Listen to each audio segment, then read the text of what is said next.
Ginger Rosa feels as much of a coming-of-age story for you as an actress as it is for your character in the film. It feels like it's your first adult performance in a way. Yeah, it's definitely, after reading the script, I had a huge connection to it just because of all the emotions that I would sort of get to portray if I, got the opportunity to actually play Ginger, and I thought that would be so exciting and sort of, a challenge, to also do the accent and something new, and I was very excited about that.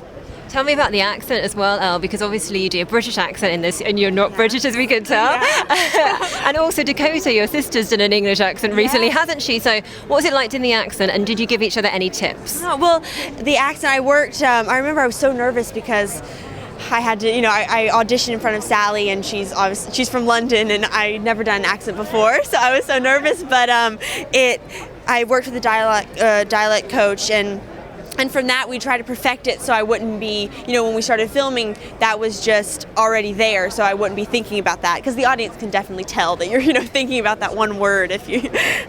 And how was it? Did you give each other tips as well, you and Dakota? Well, we did. Our accents were different because mine was in the 60s and hers was more modern, so we couldn't really give each other tips, but hers was, I thought, was impeccable. She did such a good job. Did you know much about that 60s period before you came to make the film? I did a little bit, but Sally grew up in that time, so from that I sort of picked her brain about what it was like and sort of growing up in the time of how it was so scary where there might not be a tomorrow.